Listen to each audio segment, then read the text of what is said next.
Lesson number 3, resistance is futile. That's what we hope your kids are going to think. You laid out the line of what is acceptable behavior, what is unacceptable behavior. You made the choices crystal clear so they can see that they have a choice and where those choices lead.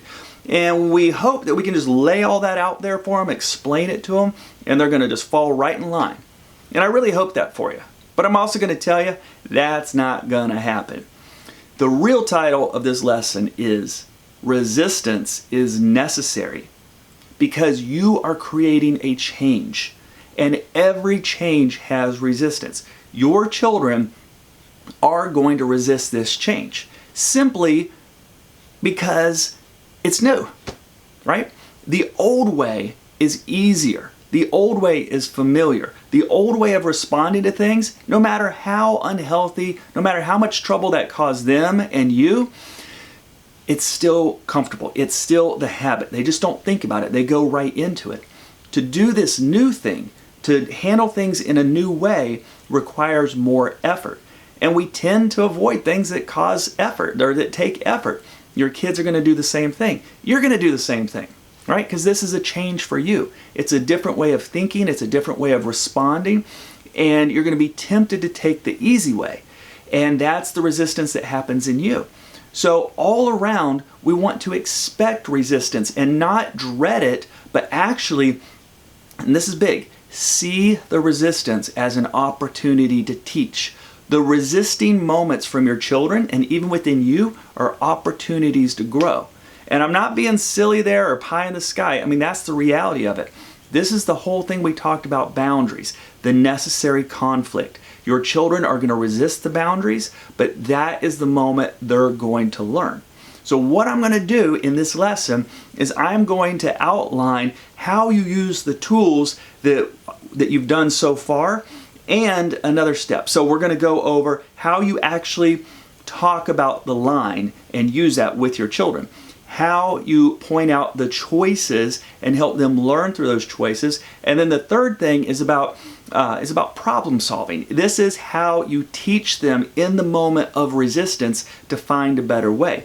And when you put all those three things together, it moves very quickly. And what I mean by move is your children learn very quickly and their behavior starts to turn around very quickly. It's hard to put into words how difficult it is when your children are actively resisting you. But you really can use their resistance to teach them a better way when you follow through.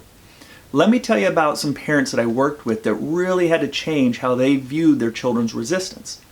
When their children would resist them, the father saw that as a direct challenge of his authority, and he would get angry, and then he would be overly harsh. He'd basically drop the hammer, give them some extreme consequence, not care about how they were feeling, and then he'd walk out of the room. Now, when the mother would see that, she felt bad for the kids. She knew that was too harsh, and she was worried about their self-esteem. So when the children resisted her, she would overcompensate for the father. She would go extra nice. She would give them chances. She would give in. She wouldn't follow through. She basically let the kids walk all over her. And when the father saw that, he became even more angry. So he would overcompensate for her and get more harsh. And then the mother would overcompensate for him, and it went around and around. And what I explained to those parents was what they were missing is their power to help their children, and their authority was in their ability to follow through. They didn't have to do all this overcompensating. So for the father, what that meant was when his children would resist him, I would say your authority is in the fact that you follow through with the original consequence. They had it set up, and you don't have to keep ramping it up. You don't have to get angry to make a point. You simply follow through with what you said you were going to do in the first place, what you had outlined in the choice map, and that is your authority. And in fact, it means even more to your kids because it's not about their father getting angry, it's about their choice. And it doesn't matter what they do, they're not going to get out of that consequence, and that's your authority. And with the mother, I was explaining to her that she was trying to be nice, but she was actually being kind of mean. You know, not intentionally, but she was certainly making it worse, right?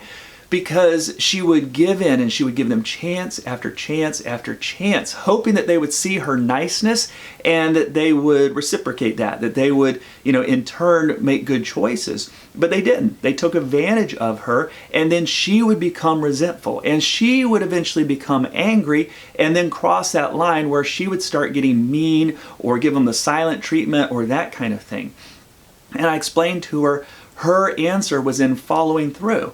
That brief moment of conflict, even though it can be really intense when you're following through with the children's consequence, is much shorter than dragging it on, trying to be nice, trying to get them to see a point.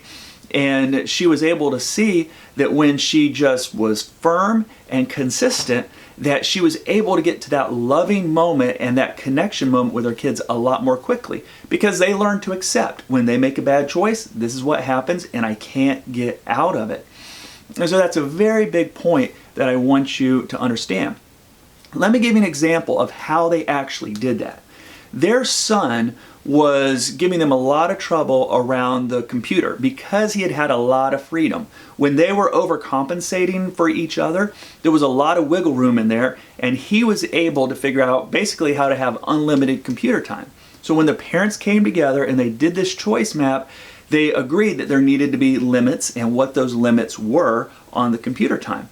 And of course, the kid didn't like this when they said there's going to be a limit, but what they did is they sat down and said, okay, in the past, when we'd ask you to get off the computer, you throw a fit. You get angry, you yell, and you make a big commotion. That's crossing the line. When you don't get off the computer when you're supposed to, and then when you throw a fit, that's crossing the line. So they pointed out that line to them, and then they said, so you have a choice to make. When it's time for you to get off this computer, you can get off and shut it off and go on with your night, and everything's going to be fine. We're going to have a great night. It's going to be great.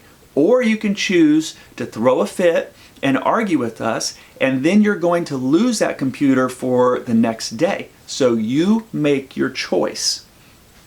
And then they allowed him to get on the computer. Well, as you can imagine, the first few times when they said, okay, it's time to get off that computer, he threw a fit. I don't want to. I need more time. This isn't fair. And they would say, I'm sorry, you made your choice. That was a bad choice. We told you that if you threw a fit, if you argued with us, if you yelled about this, you were going to lose your computer. Now you've lost your computer. And then he got mad and he went upstairs and he slammed the door a few times, and they could hear him stomping in his room and yelling. In the past, that's when the father would have run up there and say, how dare you slam that door? And he would confront that behavior. But now he knew to stay back.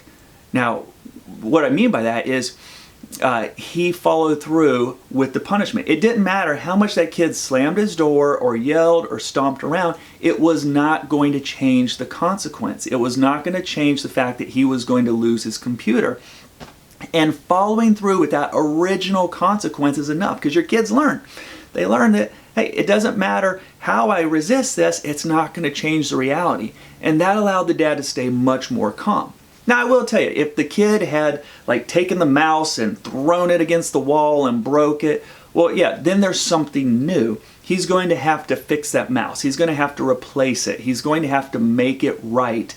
And that would have been something else he would have had to do before he got his privileges back. So it's not that you ignore the other behavior, but it really sends a very clear message when you just follow through with the original consequence. You don't have to keep ramping it up. And another point with that is with the amount of time. You might feel like that should be a week long without the computer. That's fine. It needs to be what you can enforce, and do the kids learn? For most kids, just the fact that they're going to lose something for the next day, and then they get another chance. But if they make a bad choice again, they're going to lose it again. That's usually enough for them to get the point that, hey, mom and dad are consistent. Now, the mother in that situation in the past, she would have given him 15 more minutes, and then another 15 more minutes, and then that would have been an hour. And then when he still didn't want to get off the computer, she would have gotten resentful, she would have stopped talking to him, it would have gotten into that pattern. What she learned in that moment was to say, I am really sorry you made that choice, but that was your choice, and this is your result, and I'm going to follow through. And she learned how to stay tough. And something really cool happened. She realized that her son learned really quickly that mom means business. I can't manipulate her. I can't talk her out of this. I can't guilt her out of it. And he learned to comply. He learned to follow the plan. And that's a very important point. Following through is essential. Now, there's one more piece that these parents did, and I want to make sure you understand this, because it's not just giving your kids a consequence, it's also teaching them. And so before their son got the computer privilege back, they sat and they had a talk with him. And yes, this takes a little bit more work, but you're teaching your kids, and putting this effort in, even just a few times, makes a huge difference, because they catch on so much more quickly, and this situation, whatever the situation is, gets resolved much more quickly. So they sat down and they had a very brief conversation with him. And the point of the conversation was, before you get your privileges, we want to make sure that you know how to make the right choice next time. And that's what you're going to do with your kids. It's a conversation about how to make the right choice next time. It's not a conversation where you rehash the whole incident, because that is just inviting an argument. It's talking about the next time. Now, let me give you some pointers on a really great way to have that conversation, kind of a 1, 2, 3 approach. And again, this is before your kids get their privilege back, before life goes back to normal. You sit down with them, and number one, you listen. You listen to them. So those parents sat down and said, okay, we know it's really hard for you to get off the computer when it's time. Why? What's going on there? Why is that difficult for you? And when they listened to him, he told them that, well, I was trying to build a portal, and I have to have so many things. I've been working really hard to get all these things together to build this portal, and I was almost there, and it was really hard because I didn't want to stop there, because I might lose what I was going to do. And he started giving his reasons about why it was difficult. And it's important that you listen to your kids in those moments. Think about yourself. When you're talking with someone about something very difficult, when you believe they understand you, where you're coming from, why you're doing what you're doing, you're so much in a better mood to problem solve and to continue in that conversation. Same thing with your kids. Even if their reason seems illogical to you, it's their reasoning. It's what's in their mind. And the fact that you listen to that really gives you some credibility to move forward in the conversation. So that's number one, you listen to them. And then number two, you present your side, or the reality. So then the parent said, okay, I get it. You have certain projects that you try to do in these computer games, and it's hard for you to end in the middle of one of those projects. All right, I get that, but let's talk about reality here. When you stay on the computer, then you're late to eat dinner, it delays bedtime, the whole house gets in kind of a chaos and a ruckus around this. It just creates a lot of problems, and it even lasts to the next morning. So we got to do something about this. And that's the third part. You listen, you share your side of it, or the reality of the situation, and then you talk about, what are we going to do about this? Next time that this happens, when you're on the computer, how can you make a better choice? And then they problem solved. And it might have been that he only did one project in a game at a time, and he made sure he had enough time before he did that. That they would have a talk before he got on the computer. That helped to keep his mind in the right place. They came up with different strategies to help out with that. Once they had that conversation, and believe me, sometimes that conversation can be just a few sentences. It doesn't have to be this long, drawn-out thing, unless your kids really want to get into it with you and talk about it. Once they had that conversation, they said, okay, I know you can do this. I know next time you can make a better choice. Here's your privileges. Go have fun.